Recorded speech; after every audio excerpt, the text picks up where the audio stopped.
ఓం శ్రీ పరమాత్మనే నమః. శ్రీ పురాణ పురుషోత్తమాయ నమః. శ్రీ శివమహాపురాణము మొదటి సంహిత విద్వేశ్వర సంహిత, అధ్యాయము 12. మొత్తము విద్వేశ్వర సంహితలోని 9వ భాగం ఈరోజు మనం తెలుసుకుంటున్నాము. ఈ 12వ అధ్యాయంలో మోక్షప్రదములైన పుణ్యక్షేత్రముల వర్ణన, కాల విశేషమునందు వివిధములైన నదులయందు స్నానం ఆచరించటం వలన కలుగు ఉత్తమ ఫల నిర్దేశము, తీర్థములందు పాపముల నుండి రక్షింపబడే హెచ్చరిక మనం తెలుసుకుంటాము. సూత మహర్షి చెప్తున్నాడు, విద్వాంసులారా, వివేకవంతులైన మహర్షులారా, మోక్షప్రదాయకమైన శివక్షేత్రములను వర్ణిస్తాను వినండి. దాని తరువాత లోక రక్షణార్థము శివ సంబంధమైన ఆగమములను వర్ణిస్తాను. పర్వతములు, వనములు, కాననములతో కూడిన ఈ భూమి 50 కోట్ల యోజనముల విస్తారమును కలిగి ఉన్నది. భగవంతుడైన శివుని ఆజ్ఞచేత పృథివీ సకల జగత్తును ధరించి ఉన్నది. పరమశివుడు భూతల మందలి వివిధ స్థలములలో అక్కడక్కడ నివసించు వారికి కృపతో మోక్షమును ప్రసాదించుటకు శివక్షేత్రములను నిర్మించాడు. దేవతలకు, ఋషులకు కొన్ని క్షేత్రములు నివాస స్థానములుగా చేసి అనుగ్రహించారు. దీనివలన వాటి యందు తీర్థత్వము ప్రకటితమయ్యింది. చాలా క్షేత్రములు లోక రక్షణకు స్వయముగా ప్రాదుద్భవించాయి. తీర్థములకు, క్షేత్రములకు వెళ్ళిన వారు అక్కడ స్నానము, దానము, జపము మొదలైనవి చెయ్యాలి. అట్లు చెయ్యనిచో రోగములు, దారిద్ర్యము, మూగతనము మొదలగు దోషములకు లోనవుతారు. భారతదేశమునందు మరణించిన మానవులు తమ పుణ్యఫలము చేత బ్రహ్మలోకమునకు వెళతారు. ఆ పుణ్యము క్షీణించగానే మరలా మానవ యోనియందు జన్మిస్తారు. పాపి అయిన మానవుడు పాపమును చేసి దుర్గతికి పాలవుతాడు. బ్రాహ్మణులారా, పుణ్యక్షేత్రములందు పాపకర్మలు చేసినచో నరకం ఇంకా దృఢపడుతుంది. కాబట్టి పుణ్యక్షేత్రములలో నివసించు సమయమున సూక్ష్మాతి సూక్ష్మమైన ఏ కొద్ది పాపము కూడా చెయ్యవద్దు. సింధు, శరద్రు నదీ తీరములందు అనేక పుణ్యక్షేత్రములు ఉన్నాయి. సరస్వతీ నది ఎంతో పవిత్రమై 60 ముఖములు కలదని చెప్తారు. అనగా 60 జలధారలు కలిగి ఉంటుంది. విద్వాంసులు సరస్వతీ నది యొక్క ఆయా ధారల తీరములందు నివసించినచో క్రమముగా బ్రహ్మపదము పొందుతారు. హిమాలయ పర్వతము నుండి వెలువడు పుణ్యజలములు గల గంగ 100 ముఖములు కలిగి ఉన్నది. దాని ఒడ్డున కాశీ, ప్రయాగ మొదలగు అనేక పుణ్యక్షేత్రములు ఉన్నాయి. మకర రాశి యందు సూర్యుడు ప్రవేశించినప్పుడు గంగానదీ తీరము మొదటి కంటే కూడా ఎంతో ప్రశస్తము, పుణ్యదాయకమవుతుంది. శ్రోణభద్ర నది 10 ధారలతో ప్రవహిస్తూ ఉంటుంది. అది బృహస్పతి మకర రాశి యందు చేరినప్పుడు ఎంతో పవిత్రమై అభీష్టఫల ప్రదాయకమవుతుంది. ఆ సమయమున అక్కడ స్నానము చేసి ఉపవాసముండినచో వినాయక పదము పొందుతారు. పుణ్యజలములు గల మహానది నర్మద 24 పాయలు కలిగి ప్రవహిస్తుంది. దానిలో స్నానము చేసి ఆ నదీ తీరమున నివసించు మానవులకు వైష్ణవ పదప్రాప్తి కలుగుతుంది. తపసా నది 12, దేవానది 10 ముఖములు కలిగి ప్రవహిస్తుంది. పరమ పుణ్యమయైన గోదావరి ఏకవిశంతి ముఖము కలదని చెప్పబడింది. అది బ్రహ్మహత్య దోషమును, గోవధ వలన కలుగు పాపమును కూడా నశింపచేసి రుద్రలోకమును ప్రసాదిస్తుంది. కృష్ణవేణి జలము ఎంతో పవిత్రమైనది. ఆ నది సకల పాపములను రూపుమాపుతుంది. అది 18 ముఖములతో ప్రవహిస్తుంటుంది. విష్ణులోకమున ప్రధానము చేసేదై ఉంటుంది. తుంగభద్రకు 10 ముఖములు ఉన్నాయి. అది బ్రహ్మలోకమును ప్రసాదిస్తుంది. పుణ్య సలీలయగు సువర్ణముఖి 9 ముఖములు కలదై ప్రవహిస్తుంది. బ్రహ్మలోకము నుండి తిరిగి వచ్చిన జీవులు ఆ నదీ తీరమున జన్మిస్తారు.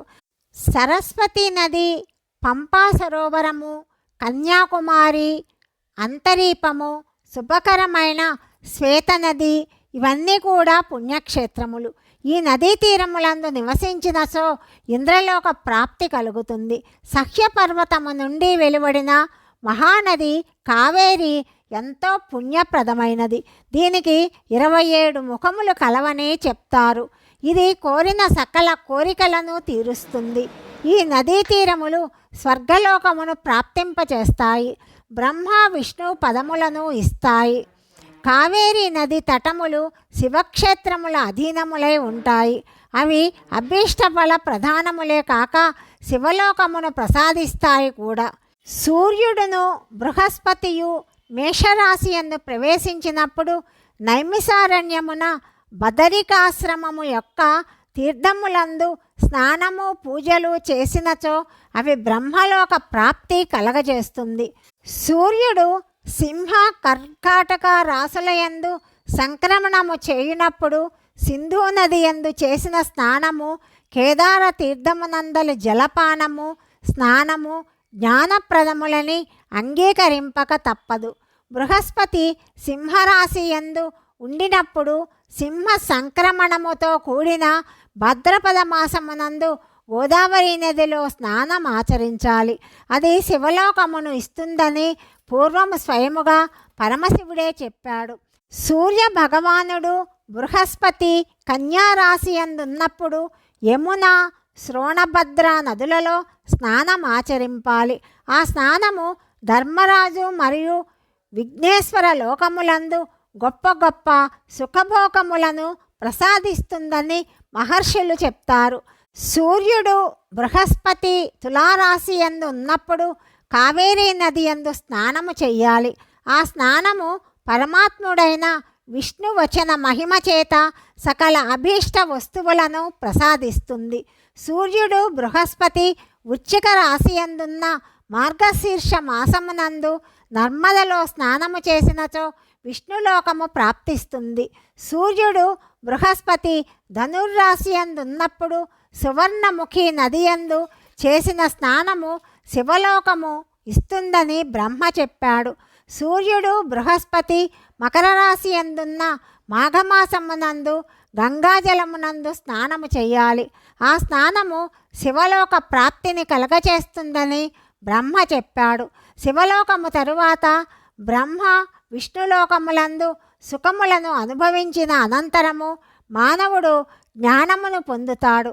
మాఘమాసమందు సూర్యుడు కుంభరాశి యందున్నప్పుడు పాల్గొన మాసమందు గంగానదీ తీరమున చేసిన శ్రాద్ధము, పిండ ప్రదానము లేక తిలోదక దానము తండ్రి తల్లి వంశములకు చెందిన అనేక తరముల పితరులను ఉద్ధరించేదని అంగీకరించబడింది. సూర్యుడు బృహస్పతి మీనారాశి యందు స్థితులై ఉన్నప్పుడు కృష్ణవేణి నది యందు చేసే స్నానమును మహర్షులు ప్రశంసించారు. ఆయా మాసముల యందు పైన చెప్పిన తీర్థములలో చేయు స్నానము ఇంద్రపదమును ప్రాప్తింపచేస్తుంది. విద్వాంసులు గంగా లేక కావేరీ నదులను ఆశ్రయించి తీర్థవాసము చేసినచో అప్పటికప్పుడు పాపములన్నీ నిశ్చితముగా నిర్మూలింపబడతాయి.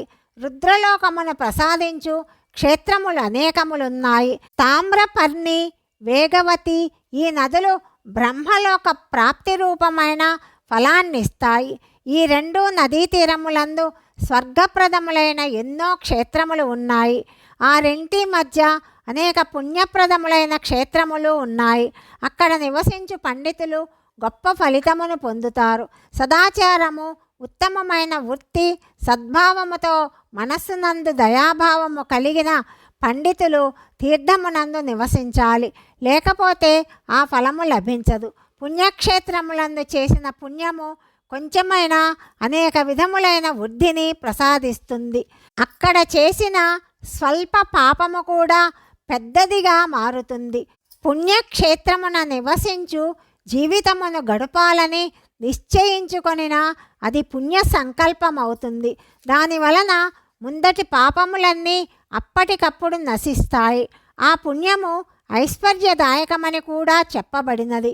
బ్రాహ్మణులారా, తీర్థవాసమునందు చేసిన పుణ్యము శారీరక, వాచిక, మానసిక సకల పాపములను నశింపచేస్తుంది. తీర్థములందు చేసిన మానసిక పాపము వ్రజలేపనమవుతుంది. అది అనేక కల్పముల వరకు వెంటాడుతూనే ఉంటుంది. అట్టి పాపము కేవలము ధ్యానము చేతనే నశిస్తుంది, మిగతా వాటి చేత నశింపదు.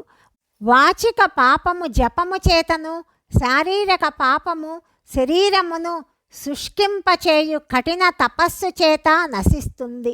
కాబట్టి సుఖమును కోరే పురుషులు దేవతలను పూజిస్తూ బ్రాహ్మణులకు దానమిస్తూ పాపముల నుండి తమను తాము రక్షించుకొనుచు తీర్థములందు నివసించాలి.